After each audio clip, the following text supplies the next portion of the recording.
listening to BBE.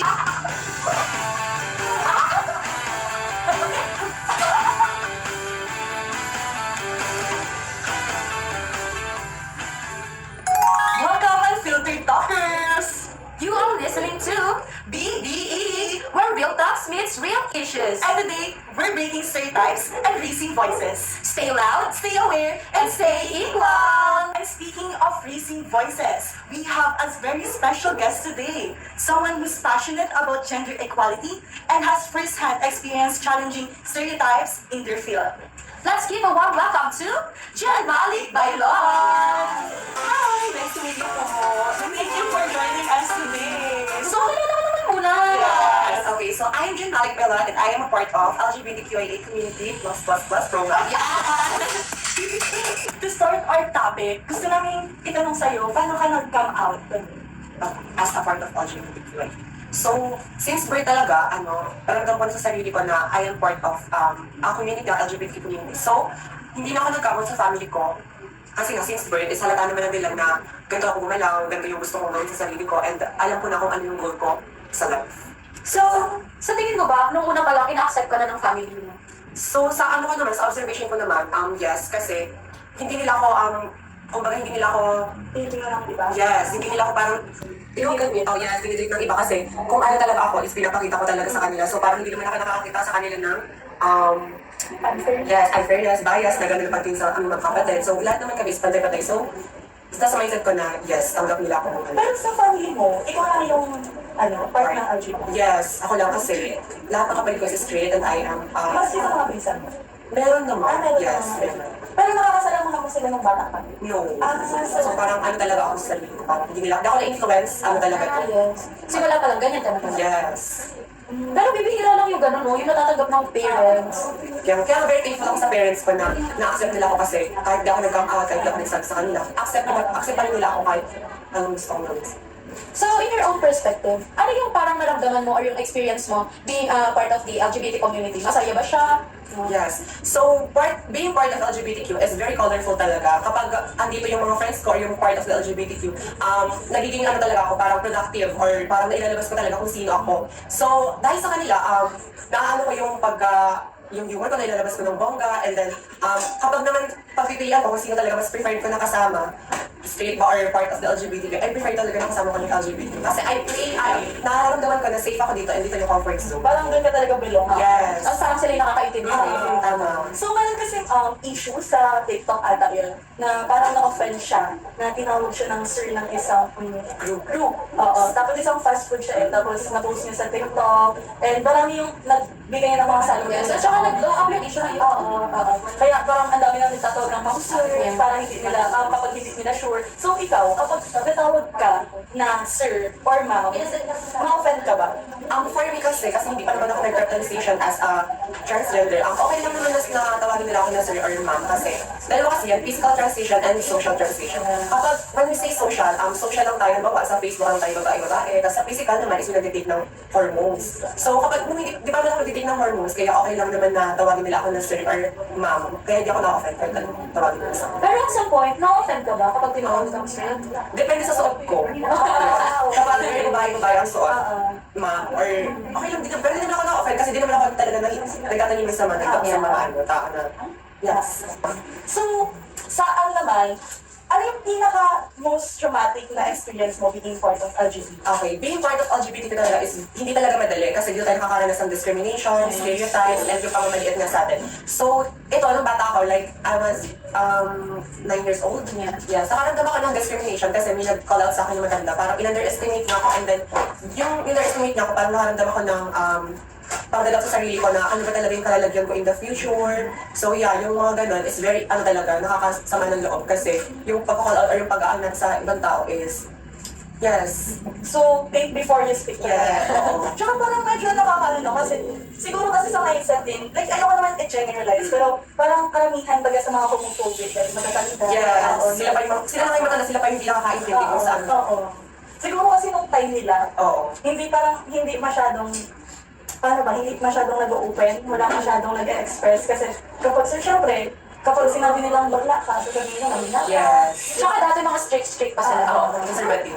So, doon nga galing sa traumatic experience mo, pumasok ba sa isip mo na maging straight na lang para maging ma-accept ka ng society, gano'n? Parang naisip mo ba, hindi talaga para sa'yo yun? Dun sa mga natatanggap mong discrimination. So ako talaga is parang, planado ko na talaga lahat, parang future, ganito na talaga ako as a part of LGBT. So lahat ng yon is parang inaano ko siya, pinabi ko muna lahat ng pag-discriminate, like yung mindset na magtanim ng sama ng loob. So parang hindi talaga ako nakaramdam na gusto ko maging straight kasi alam ko sa sarili ko na eto talaga ako and alam ko yung tatahapin. Nice. Kayo naman, if as a woman, kung kayo ang tatanungin, di ba nga na-issue yung trans woman is a woman daw. So kung kayo ang kung kayo ang tatanungin, are you agree if a trans woman is a woman? In my own perspective, ako, oo. Like, tanggap ko. Kasi di ba, parang, kasi di ba, maraming nagsasabi sa mga trans women na, kasi nasabi nila na sila, talagang pinanganak sila bilang babae. Iba lang yung katawan. Yes. Kaya nagpapa-inject sila, nagpapagawa sila. And ako, if tatanungin, wala sa akin problema if sabihin nila na women sila, part sila nito, nakasama sila ng Women's Month, wala sa akin problema. Pero ang may problema lang sa akin ay yung mga trans women na masyadong entitled. Yes. Diba? Ako, ikaw ko naman siya dun sa parang nag-trending dati na topic about sa kailangan bang may hiwalay na CR yung mga transgender sa babae or yung mga nag-transform as lalaki sa mga lalaki talaga. For me, para sa akin gusto ko na parang dun din sila. Or meron kasing mga transgender na mas prefer na gusto nila na kaparehas din sila ng babae, na dun din sila, na nakikibilang sila sa babae. So okay lang sa akin na kunyari kung mag-CR sila sa babae, okay lang yan. Pero at some point, meron kasing mga transgender na gusto rin or mas prefer din na humihiwalay sa mga babae, kung doon ba sila feel na safe nila. So yun. So, sa conclusion lang nito, like, dun sa sinabi ni Malik na topic, kung ano, siguro ang masasabi lang, ang pinaka-short na masasabi ko is, the transgender people, like the LGBT community, gusto nilang siguro ma-feel na accepted, belong sila. Like, accepted talaga, hindi yung tolerated lang sila, na masyado lang na, sige, ganito, amin ka namin. Accepted lang ay hindi mabasa. Ay, walang masabi sa Masyado kanila. performative lang. Yeah. So, kung papayagan ba kayo na mag-time travel, mga 90s, 1990s, gano'n? Kasi di ba yung dati nun is hindi pinapayagan magtrabaho, mag-aral ang mga women na... Wala talaga silang karapatan. Yes, wala silang kakayahan na gano'n. So, kung papayagan kayo or given a chance na mag-time travel, papayag ba kayo sa gano'ng situation? Ako, hindi. Kasi diba, sino naman gustong magkaroon ng walang karapatan? Oo. Na ang tingin sa'yo is para sa bahay lang, Yes. para gumawa lang ng gawaing bahay. Kaya kung ako nandun, siguro, tapos ganito yung mindset ko, hindi, syempre hindi. Pero kaya parang, parang thankful din ako na ngayon ako pinakala. Kasi parang nagkaroon na tayo ng karapatan talaga bilang babae, nakakaboto na tayo, nakakapag-aral tayo, at kaya na natin gawin yung mga ginagawa ng mga kalalakihan talaga. Ako naman kung babalik ako sa time na yun, syempre parang hindi widely accepted na parang lagi doon mas dominated ang mga lalaki kaysa sa mga babae. Ako, hindi ako papayag syempre. Kasi bakit ba natin pinag-propose ang gender equality? Yeah. So bakit ba pinanganak ang mga babae? Bakit pinanganak ang mga babae? Para ba maging laruan? Para maging katulong? So syempre hindi ako papayag. So kung tatanungin kayo, syempre lahat naman tayo dito ay Catholic, di ba? Catholic. As a religious country, Christian community, tayo ba kayo sa same-sex marriage? For me, yes. Kasi kung ano talaga yung tinitibok ng puso mo is gawin mo talaga. Kung baga, ikaw ang magdidikta ng kung ano yung gusto mo sa buhay. So yes, agree ako sa same-sex marriage here. But for now, hindi pa. Kasi alam ko naman na may process talaga kapag ganitong situation. So yes, 50-50 pa ako sa moment. So, kumbaga, sinasabi mo na kaya mong pa naman mag-win. Yes, Diba? kahit willing to wait ako na ma-accept ng iba. Yes. Kasi, maski nga divorce Oo, wala diba? ka. Unahin na muna ang divorce. Okay, so ikaw naman. Agree ako na magkaroon ng same-sex marriage dito sa Pilipinas. Kasi kung sinasabi nila na accepted talaga nila, kung ina-accept talaga nila yung mga LGBTQ. So, parang mas okay din, pero hindi ko naman sinasabi na kailangan dapat, mas okay para sa akin na magkaroon ng same-sex marriage. So, kasi hindi naman natin madidiktahan talaga yung mga LGBTQ na para lang for the sake of marriage lang magpakasal ka sa babae, yung babae sa lalaki, gano'n. So, paano kung yung gusto mo talaga is yung katulad ng kasarian mo? Yan. Kaya, ang problema din dito sa atin is hindi pa talaga widely accepted yung mga ganito. Kaya, yung iba talaga mas prefer na pumupunta sa ibang bansa para doon magpakasal. So, hanggang ngayon ba, ramdam niyo pa rin na hindi pa rin equal yung pagtrato sa babae o sa lalaki, hindi pa rin nabibigyan ng pantay na opportunity sila? Sa akin, meron naman, talaga makikita naman talaga natin na compared dati, meron talaga, ano yun? Hindi, parang, nag-level up yung karapatan. Nakikita na talaga natin na yung pagbabago, May improvement. may improvement sa pagtingin sa mga babae. Pero, like, Is this Tagalog? alam mo ba? Okay. Pero makikita rin kasi natin na meron pa rin talaga. Oo, hindi mawawala. Oo, meron pa rin talagang ganon between men and women. Like, tingnan natin yung last presidential election. Diba? Ang daming nagbabash kay Len kasi babae siya. Yes. Ang daming nasabi na babae ka lang naman. Yeah. Diba? Pero babae ka, babe. Hindi babae lang. Tingnan mo ngayon, anong nangyari? Diba? Na lalaki yung president. Bibi. Pero kasi, di ba, like, nagsimula kasi talaga yun sa pagtingin nila, ang baba ng tingin nila, ang baba ng trato nila sa babae, tapos feeling nila hindi kaya ng babae na pamunuan yung buong Pilipinas. Yeah, kaya, ang hirap na meron pa rin talaga. Kahit anong gawin natin, meron pa rin talaga. At saka kahit sa mga job ngayon, try mo mag-apply ng trabaho, sasabihan ka ng, ay hindi mo naman to kaya. O kasi, sabihin natin sa construction site, mag-apply ka, tagabuhat ng mga semento, sabihin natin gano'n. Sasabihin nila, bakit ka mag-a-apply? Kaya mo ba to? Kaya ba? Ang lalaking trabaho lang to, yun lang yung lagi nilang sinasabi. Yes. Kaya nung sinabi mo na ipapakompare ko lang yung noon at ngayon. So, kung ipapag-compare ko yung dalawa, meron talagang pagbabago and meron pa rin. Meron pa rin. Ito kayong kababaihan, meron ba kayong na-experience or napapansin na nababastusan kayo or whatsoever?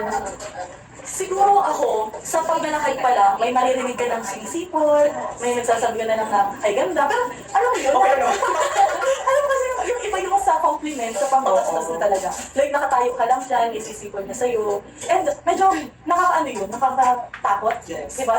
Umaga, nakatayo ka lang. Ganun na yung mga experience mo. And also, siguro, yung mataas yung standard, double standard para sa mga kababaihan na dapat kami laging mag-a-adjust. Tulad ng sa mga suot namin, kapag nabastos kami, kasalanan namin agad dahil sa pagsusuot namin, di ba? Kapag katulad ng mga melody, like sorry for the word, di ba? Kapag ganun, mas madalas na sinasabi nila na, anong suot mo ba? Di ba? And kasi wala naman talaga yun sa suot mo, nasa utak mo yan kung paano ka mag-decide. Kaya yun dapat ang pag-ibig. Hindi yung suot namin. Tama. Di ba? Ako naman, napanood ko lang to, kasi kukunin ko siya sa inequality. Yeah. So, kapag may nagde-date, kunyari, kung sino kayo magbabayad, kung 50-50 ba? So, yung iba kasi tinatake advantage yung parang kailangan yung lalaki ang magbabayad. O di kaya kailangan yung babae ang magbabayad. So, dito naman sa napanood ko is parang tinake advantage niya yung kasabihan na like dapat 50-50 or dapat may karapatan din yung mga lalaki, hindi lang dapat mga babae since date na yun. So, ang ginawa niya, hindi siya nagdala ng cash. Kasi yung lalaki, hindi siya nagdala. Ang pinagbayad niya yung babae. Tapos, parang first date pa lang nila yun. So, syempre, iisipin nito yung, first impression sa'yo nung, yeah. Tapos, ang ginawa niya, parang wala rin kasi yung babae, pero may Gcash siya. So, parang pinabayad siya sa Gcash per deal. Tapos, parang dun pa lang sa part na pagbabayaran mo yung babae. Though, hindi naman kailangan na yung babae ang mabayad o yung lalaki. Dun pa lang sa part na medyo nakakahiya na. Since, kayo yung usapan niyo yun na mag-date kayo. So, dapat parang pinagpili. Tapos, sinabi din niya pa dun na, parang, isad mo yan ha, buko mo yan, di mo isa, bakas kawin mo ako. So, yun. Okay, so to end this conversation, ano sa tingin niyo yung mga possible solution para kahit pa paano man lang mabawasan yung hanggang ngayon nararanasan pa rin natin na inequality? For me, as a part of LGBTQIA+, ito lang yung nakikita kong possible solutions. First is it's not about acceptance. It's all about action, awareness, and systematic change. So, para sa akin naman, the first step is realizing that inequality still exists. Yeah. So, like, dapat, kapag may nakikita tayong inequality, mga kalik, dapat punain natin. Huwag tayong pabayaan na, ano ba yan? Hindi yung may masasabi na, pumasas tayo. Hindi yung papabayaan lang natin. Kasi dapat talaga ma-call out sila sa action nila. And also, siguro, para sa next generation naman, turuan natin yung mga bata, lalo na yung kabataan na, turuan na okay lang umiyak kahit lalaki ka. Di ba? Na yung pagkakaiba ng, pagkakaiba sa tingin mo, kunwari, part ng LGBT at simula nung bata ka pa lang, nakikita mo lang malambot yung bata. Huwag mong pagalitan, huwag mong alinin gawin, huwag mong ibigay yung sa bata na mali yan. Kasi dapat i-accept talaga. Yan. Okay, so once again, thank you sa ating special guest. Once again, I D, Queenie Balon. And I am B, Malik Bailon. And I'm E. Mariel Sina.